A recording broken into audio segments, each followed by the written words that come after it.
je trouve que c'est quand même un peu gonflé pour une fin de congrès d'électroneuroméographie de finir par les limites. Je pense qu'il aurait été plus logique de finir par le topo de François Wang, qui était certainement un peu plus enthousiasmant pour l'EMG. Et puis bon, c'est vrai que tous les 2 ans, depuis quelques années, se pose la question, qu'est-ce qu'on va bien pouvoir demander à Laurent Magie de faire ? Parce que bon, je ne suis pas un grand expert de la neurophysiologie. J'ai commencé à l'apprendre il y a bien longtemps, un peu clandestinement dans le laboratoire de Pierre Bouche avec mon ami Pierre-Jean Gonon. Alors il faisait le côté gauche et moi je faisais le côté droit. Et quand je me suis trouvé à faire un EMG tout seul, je me suis dit mais comment on fait le côté gauche ? Et je me trouvais très emprunté. Donc c'est comme quoi c'est parfois un peu compliqué la technique. Et puis je remercie vraiment ce congrès parce que j'aurais quand même préféré qu'il ait lieu quelques semaines plus tôt. Ça m'aurait évité de passer pour un con auprès de nos médecins réanimateurs parce que on a eu un patient paralysé avec une ophtalmoplégie complète, avec une stimulation tétanique qui était complètement négative. Et je suis reparti très fièrement en disant mais c'est pas du tout un botulisme, vous vous êtes trompé. Et puis ils m'ont appelé quelques jours après pour me dire que premièrement la souris était morte. Alors la souris peut mourir de plein de causes, mais la souris à qui on a injecté le sérum du patient, c'est toujours un peu embêtant. Et puis deuxièmement, c'était bourré de Clostridium dans la boîte de pâté. Donc je suis passé pour un naze auprès de mes collègues réanimateurs. Donc comme quoi on apprend toujours et j'espère continuer à apprendre et c'est pour ça que je viens avec beaucoup de plaisir à ce congrès que je trouve toujours très réussi. Alors, donc l'électroneuroméogramme j'en fais, j'aime ça, hein.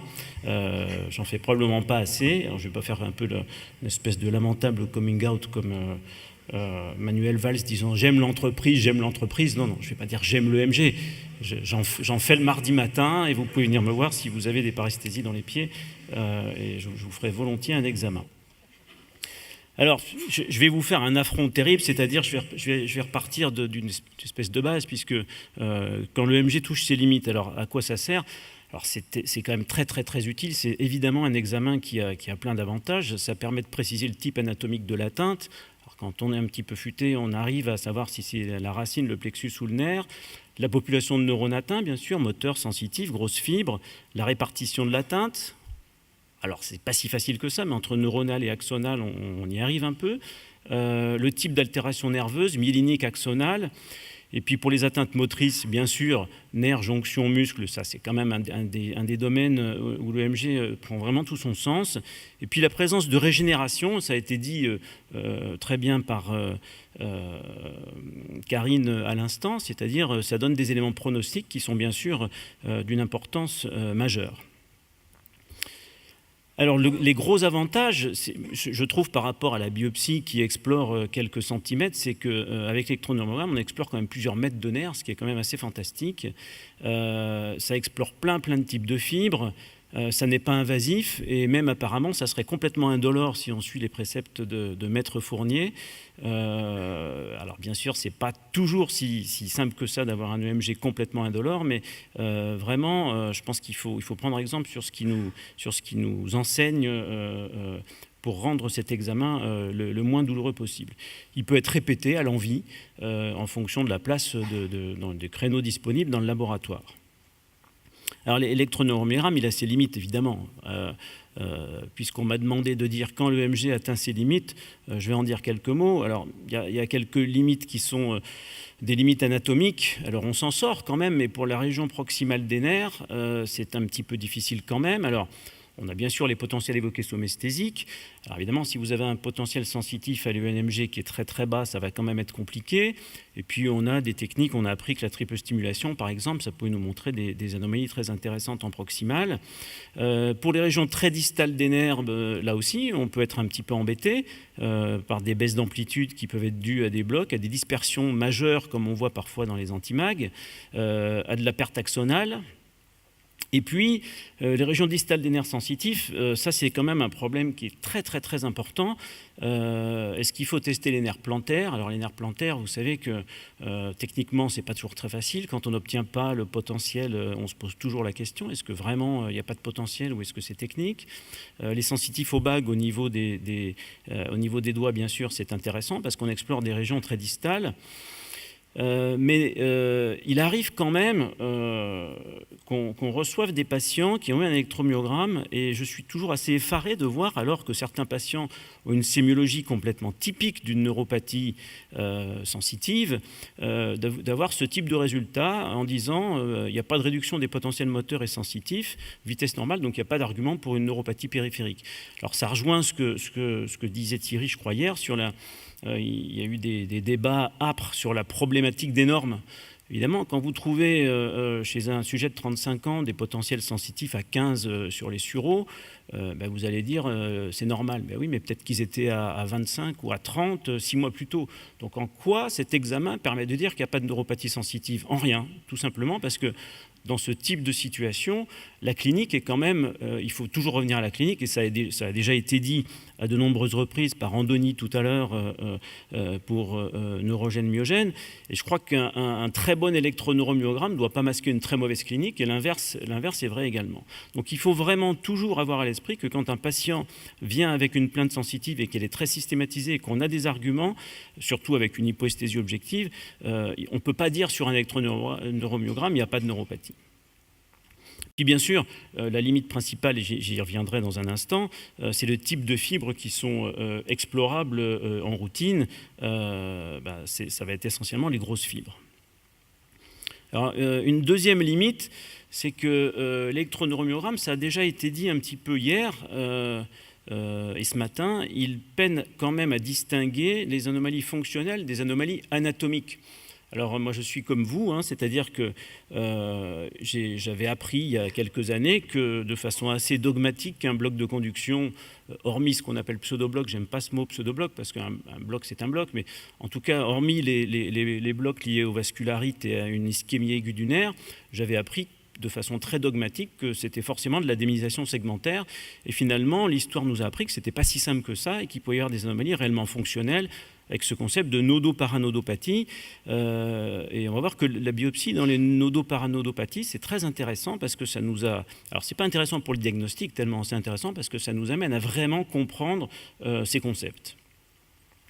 Et puis donc histologique, parce que l'électroneuromyogramme, il ne permet pas vraiment de savoir de façon absolument certaine, parfois, si le caractère est primitivement démyélisant ou axonal. Pourquoi? Parce que c'est assez quantitatif d'une certaine façon, et peut-être qu'une petite quantité de démyélinisation qui se voit sur un examen histologique ne peut pas se voir forcément sur un examen neurophysiologique. Et puis bien sûr, on ne peut pas toujours préjuger d'anomalies du tissu interstitiel avec l'électroneuromyogramme, même si dans certains cas, on est à peu près sûr qu'on va tomber sur telle ou telle chose. Alors, j'ai pris une histoire à l'envers par rapport à ce qui a été fait jusqu'à maintenant. C'est un patient que j'ai vu mardi, que j'ai revu. Alors, vous savez, on est en période de tension sur les IGIV et puis on est amené à s'interroger sur nos patients. Est-ce que nos patients ils ont une vraie dépendance? On a fait un diagnostic de PIDC et puis on se remet en question quand même, surtout quand le diagnostic a été fait sur la biopsie, parce que parfois, comme l'a très bien montré Thierry tout à l'heure, on voit quelques fibres hypomyélinisées, mais est-ce que ça suffit pour dire que c'est une polyradiculonévrite? Donc ce patient, depuis 12 semaines, il a arrêté le traitement et il commence à râler, il rappelle au secrétariat parce que ça ne va pas très bien. Et effectivement, 8 semaines après la dernière cure, il a commencé à avoir des paresthésies. Jusque-là, ça peut être un effet tout à fait placebo, et puis il commence à avoir une très franche ataxie, il reprend sa canne et il s'est cassé la figure plusieurs fois, et puis il a un déficit des releveurs des pieds, alors que c'est un patient qui, au départ, quand on l'avait vu, avait une neuropathie essentiellement sensitive. Donc son historique, en fait, c'était un patient qui avait été adressé pour des paresthésies, une ataxie progressive. Alors il avait 2 pathologies, alors là, ça commence déjà mal, parce qu'il a une IgG kappa monoclonale, en fait c'est l'hémato qui me l'avait adressé, puis il a un diabète de type 2. Alors, il avait un ENMG qui était incomplètement contributif. Il avait des potentiels sensitifs qui étaient déjà très, très bas. Donc, on était embêtés. Les PES n'ont pas été faits parce qu'on s'est dit qu'avec ces potentiels aussi bas, probablement qu'ils ne seraient pas très contributifs. Il avait une protéinorachie qui était limite, mais avec un diabète, c'est toujours très difficile d'interprétation. On n'avait pas fait d'imagerie, on s'était privé de cette information. Alors, peut-être parce qu'on sentait confusément que ça ne serait pas très contributif et qu'en tout cas, ça ne nous donnerait pas des anomalies suffisamment explicites et suffisamment spécifiques pour dire que c'était bien une CIDP. Et puis donc, il avait une biopsie nerveuse à l'époque, et c'est là où elle prenait tout son sens à notre avis, parce que c'est un patient qui quand même s'aggravait, et cette biopsie avait montré de façon assez certaine des lésions avec des fibres d'aspéromyélinisées, et puis quand même quelques aspects de bulbe d'oignon, même si on n'avait pas des fibres complètement dépourvues de myéline, qui en théorie, ça serait vraiment le gold standard, et encore mieux si on avait des macrophages bourrés de débris lipidiques, ça on ne l'avait pas. Toujours est-il qu'on avait conclu une polyradiculanévrite, et je pense qu'on avait eu raison chez ce patient, et honnêtement, on aurait pu effectivement faire tout un tas d'examens pour éviter de faire la biopsie nerveuse, mais je pense que dans son cas, ça a été utile, et ça m'a permis maintenant, avec une certaine assurance, de dire vous êtes prioritaire pour qu'on reprenne les immunoglobulines. On ne va pas le mettre sous corticoïdes parce qu'il a un diabète de type 2. Et en plus, il a un réseau veineux qui est assez catastrophique. Donc, on ne va pas lui faire d'échange plasmatique. Alors, juste quelques mots. Comment on fait une biopsie nerveuse? Il faut toujours dire quand même qu'il faut avoir discuté avec le patient. Il faut lui avoir expliqué ce qu'on peut attendre éventuellement de cette biopsie. Il faut bien sûr lui avoir exposé les inconvénients du geste. 100% d'hypoesthésie, 20-30% de douleurs résiduelles chez certains patients, enfin c'est en règle générale, 20-30% de douleurs résiduelles. On prélève bien sûr un nerf atteint cliniquement et électriquement, éventuellement un bout de muscle avec, ce qui va donner dans certains cas des informations complémentaires. Bien sûr, il faut que ça soit prélevé avec soin. Et puis, la chaîne des premiers événements qui suivent le moment où on commence à ouvrir avec le bistouri est cruciale pour la conservation du prélèvement. Il est bien évident qu'on ne peut pas analyser un prélèvement qui a été mal fait. Et puis, à partir de là, on va pouvoir commencer à travailler. Donc je vous rappelle quand même un certain nombre de techniques. Vous savez qu'il va y avoir un fragment dans le formol, ça va être la paraffine, c'est essentiellement pour le tissu interstitiel. Il va y avoir un prélèvement qui va être dans un autre tampon et qui va être inclus dans une résine. Ça va être pour analyser essentiellement les fibres. Puis on va avoir une partie du prélèvement qui va servir à faire essentiellement un peu d'immunopathologie, parfois à mesurer, à regarder certains infiltrats, et c'est le prélèvement congelé. Donc ça veut dire que, comme l'a dit Thierry tout à l'heure, on a en banque pour un certain nombre de nos patients, comme ça, une masse énorme d'informations qui sont pour l'instant sous-utilisées et probablement qu'il va falloir qu'on s'attelle à ce travail un jour. Alors qu'est-ce qu'on voit? Qu'est-ce qu'on peut voir dans un nerf? Parfois, ça va nous donner un diagnostic directement. Par exemple, ici, dans l'épinèvre, avec un infiltrat de cellules inflammatoires qui sont dans un vaisseau, un infiltrat transmural. Si en plus il y a de la nécrose fibrinoïde, on va diagnostiquer une vascularite. Dans le tissu interstitiel, on peut voir plein d'autres choses. On peut voir par exemple des granulomes. On peut voir soit autour des vaisseaux de l'épinèvre, soit à l'intérieur du nerf, des petits dépôts. Alors ça paraît pas très bien ici, mais par exemple des dépôts amyloïdes. On peut voir bien sûr une certaine variabilité d'atteinte d'un fascicule à l'autre, et ça dans certaines neuropathies acquises versus certaines neuropathies héréditaires, c'est très très important. Puis bien sûr, on peut voir aussi des petits infiltrats qui sont à l'intérieur de l'endonèvre, et puis on peut analyser très finement les fibres myélinisées et les fibres amyéliniques, parce qu'il ne faut pas oublier que les fibres amyéliniques peuvent être impactées dans un certain nombre de pathologies.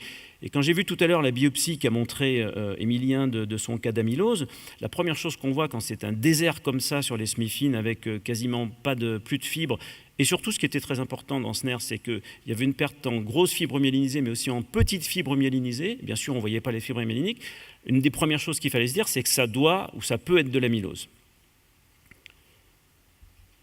Alors, simplement, ça a été dit tout à l'heure, évidemment, on ne peut pas résumer en une diapositive les indications de la biopsie nerveuse. Et je dois dire que j'en ai mis une, la mononeuropathie multiple, et je dois dire que je commence à m'interroger, et je crois que ça avait déjà d'ailleurs été soulevé par Thierry aux journées de janvier l'année dernière ou il y a 2 ans.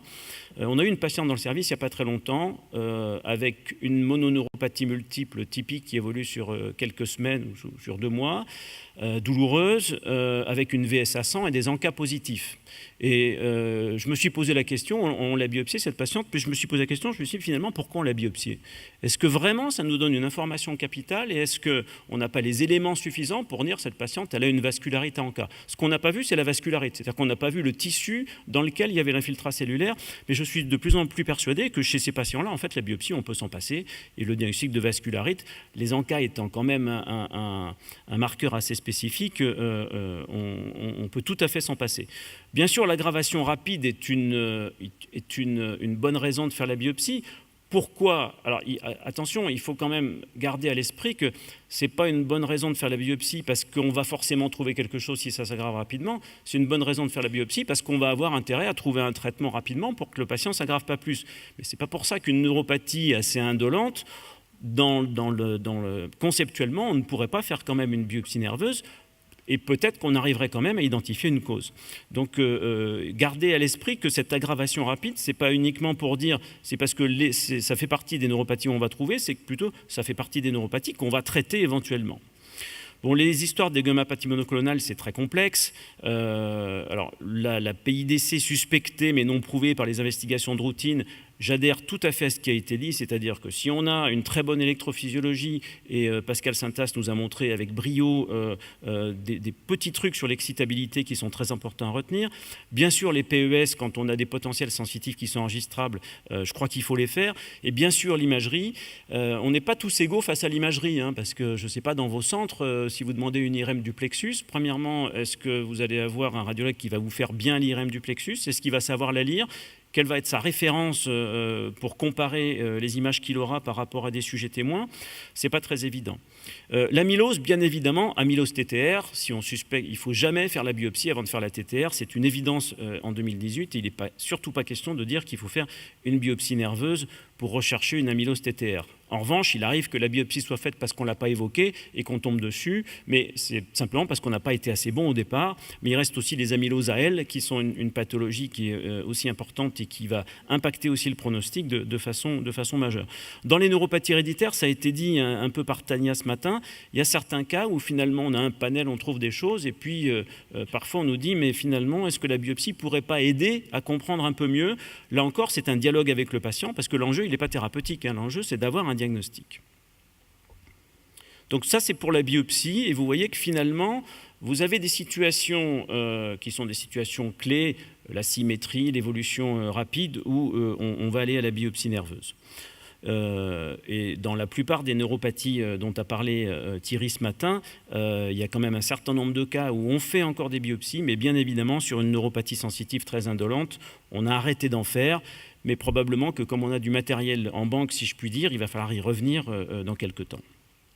Deuxième cas, c'est une patiente dont la cause de neuropathie est évidente. C'est une patiente qui a des pieds brûlants, qui s'installe de façon insidieuse depuis 1 an. Elle vient en compagnie de sa maman, qui a une vingtaine d'années de plus, qui a à peu près le même gabarit qu'elle, c'est-à-dire une obésité. Cette patiente, elle a un diabète de type 2, elle a une hypertension, une dyslipidémie. Elle a des douleurs qui sont typiquement neuropathiques, il n'y a pas le moindre doute, et en plus elle a une petite hypoesthésie et même une hyperesthésie des pieds à la piqûre. C'est-à-dire que quand on la pique, elle a vraiment une espèce de halo douloureux autour de l'endroit de la piqûre. Donc on a tout pour dire qu'elle a une neuropathie. Elle a une neuropathie, c'est une évidence cliniquement. Elle a un ENMG normal, mais bien sûr, vous savez que ce concept de neuropathie des petites fibres est quand même maintenant bien connu. C'est un vieux concept, hein, parce que les neuropathies sensitives autonomiques, beaucoup sont des neuropathies des petites fibres. Donc elle a un effondrement de la densité des fibres épidermiques en distale. On pouvait s'y attendre. Là, la cause est évidente. Il y a un certain nombre de patients qu'on voit avec des pieds brûlants, y compris, moi, ce qui me trouble beaucoup depuis, disons, 2-3 ans, c'est qu'on voit des patients arriver avec des tableaux comme ça qui sont très subaiguës. Et franchement, là, je suis très, très perturbé par ça. Alors, pour la petite histoire, cette patiente, elle m'a dit, il y a 2 choses. C'est qu'elle va beaucoup mieux. Il y a eu un échec d'un premier traitement que je lui avais donné parce qu'elle ne l'avait pas pris, un échec d'un deuxième traitement parce qu'elle ne l'avait pas supporté. Et puis, il y a eu 2 choses qui ont été faites. Elle a eu des séances d'acupuncture Je ne sais pas quel a été l'impact. Et la deuxième chose, c'est qu'il lui a été donné un traitement hypolipémiant. Alors vous savez que dans le diabète de type 2, il y a un certain nombre de papiers, notamment faits par les Américains, qui montrent que l'hyperlipidémie est un cofacteur probablement majeur, notamment les triglycérides, et même les triglycérides de façon isolée, dans des neuropathies de cause indéterminée, semble être le facteur métabolique qui va ressortir de façon importante. C'était un papier de Hughes dans Brain il y a quelques années. Donc probablement qu'une hypertriglycéridémie très importante, ça peut être un facteur, y compris chez nos patients qui n'ont pas le kit complet du syndrome métabolique. Et je suis tout à fait d'accord avec ce qu'a dit Thierry aussi tout à l'heure. On a encore la chance en France de ne pas avoir cette épidémie mondiale d'obésité qui nous a complètement submergés, et on voit quand même beaucoup de neuropathies de cause indéterminée ou indéterminée qui ne sont pas liées à un syndrome métabolique et pour lesquels on cherche un certain nombre de facteurs qu'on va plus ou moins trouver. Donc la biopsie cutanée, c'est un geste simple. C'est pas pour ça qu'il faut le banaliser, parce que là encore, si vous plongez le truc dans du formol, c'est même pas la peine d'envoyer le prélèvement, vous pouvez le mettre à la poubelle directement. On avait fait cette revue il y a quelques années avec Jean-Philippe pour bien rappeler l'intérêt, l'avantage et les limites techniques. Alors, qu'est-ce qu'on voit à la biopsie cutanée? On voit pas mal de choses quand même. On voit, la première chose qu'on va regarder, c'est les fibres nerveuses sous-épidermiques qui composent des espèces de plexus. Je vais vous montrer une image. Puis des fibres épidermiques qui vont monter de façon perpendiculaire à la surface de l'épiderme pour se terminer un petit peu en dessous de la couche cornée. Et donc vous allez avoir avec ça une bonne vision. Et puis bien sûr, on voit aussi les terminaisons du système nerveux autonome. Alors ça, c'est une image en haut à gauche où on voit... Ça a été reconstruit un peu, mais on voit une densité tout à fait normale. Ça, c'est une image où on voit un faible grossissement. Si on descend un peu dans le derme, on arrive à voir l'innervation des glandes sudoripares. Ça, c'est la même glande sudoripare à un plus fort grossissement. Et puis, on voit parfois des anomalies morphologiques. De la même façon qu'on voit des boules craquelées parfois dans une biopsie nerveuse, on voit aussi chez des patients qui n'ont pas encore de perte en fibres, et ça, c'est très intéressant parce que c'est probablement un facteur prédictif de la perte, ces aspects de dilatation axonale qui représentent en fait des fibres en souffrance. Alors, il reste encore à identifier des marqueurs d'une fibre qui souffre, mais qui n'a pas encore dégénéré. Donc ça, c'est un facteur qui est probablement à développer en plus de la neurophysiologie. Alors, parfois, on arrive à voir aussi, ça c'est un rouge Congo sur un patient, qui avait en fait une neuropathie amyloïde familiale, et vous voyez qu'on s'aperçoit maintenant que c'est un biomarqueur probablement intéressant parce que dans le même examen, finalement, vous allez voir la densité de fibres et vous allez voir le dépôt d'amylose. Alors, quelle place pour l'analyse des fibres myélinisées? Alors, vous voyez, c'est formidable, c'est-à-dire que vous avez ici cette nodoparanodopathie avec un élargissement du nœud ranvier. Finalement, il n'y a plus besoin de biopsie de nerfs.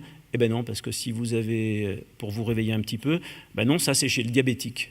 Donc vous voyez que la spécificité, quand on fait une étude et quand vous lisez une étude, quelle que soit la technique, regardez bien s'il y a des contrôles, parce qu'on peut décrire, si on décrit des anomalies dans une maladie versus des sujets qui n'ont pas de maladie, ça n'a absolument aucune valeur scientifique, il faut regarder par rapport à des contrôles, et finalement vous voyez qu'on trouve des anomalies supposées myéliniques et supposées au niveau des nœuds ranviers chez des patients qui en fait ont une bonne vieille neuropathie diabétique. Donc il faut pour l'instant ne pas faire dire à la biopsie cutanée ce qu'elle ne peut pas dire, c'est-à-dire que sur l'étiologie, ça va être quand même très très compliqué d'avoir des éléments déterminants. Donc, pour poser l'indication, ça a été dit et redit, mais j'adhère à ce qu'a dit hier Jean-Pascal Lefaucheur, j'adhère à ce qu'a dit Karine, j'adhère à ce qu'a dit Andoni. D'abord la clinique, c'est-à-dire il faut regarder si la douleur est neuropathique, il faut faire un examen clinique très soigneux, il faut rechercher toutes les modalités sensitives. Bien sûr, on fait un électroneuromyogramme, et puis si l'électroneuromyogramme est normal, on peut évoquer une neuropathie des petites fibres, mais pas devant purement des paresthésies. Une neuropathie des petites fibres, ça ne donne pas des paresthésies isolées. Puis bien sûr, il faut faire, quand on a accès à une exploration électrophysiologique, et la biopsie cutanée est un geste très simple qui va donner simplement une information morphologique, mais difficilement plus.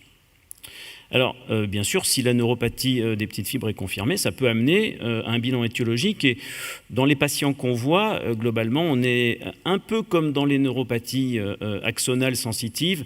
on est à peu près à 30-40% de cas qui restent idiopathiques, ce qui est éminemment frustrant. Et puis, l'histoire n'est pas finie parce que ce qu'on ne sait pas encore, c'est le suivi longitudinal sur des années de ces patients. Est-ce que ce n'est pas simplement l'inauguration d'une neuropathie qui va toucher tous les types de fibres par la suite ? Donc pour finir, l'électroneuromyogramme, il a encore beaucoup d'avenir, il a des limites et de grâce, hein, surtout, ENMG normal ne répondait jamais pas de neuropathie parce que je pense que c'est fondamentalement une erreur. La biopsie nerveuse, elle garde une grande utilité à condition que l'indication soit posée soigneusement et discutée avec le patient. Il faut que la technique soit bien sûr irréprochable. Quant à la biopsie cutanée, elle analyse les terminaisons les plus distales des nerfs de toute façon, donc ça reste quand même quelque chose qui est très intéressant pour déterminer si une neuropathie débute, par exemple. Et une biopsie cutanée normale ne veut pas dire qu'il n'y a pas de neuropathie des petites fibres.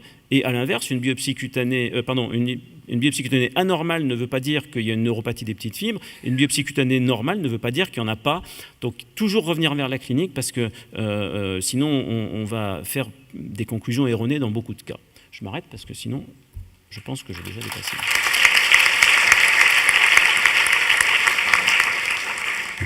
Alors, j'avais une photo de 2 personnes au premier rang que j'aurais bien voulu passer pour vous montrer à quel point ce congrès est tellement intéressant que ça retient l'attention 100% du temps. Mais bon, ceux qui me la demandent, je pourrais leur envoyer éventuellement par SMS.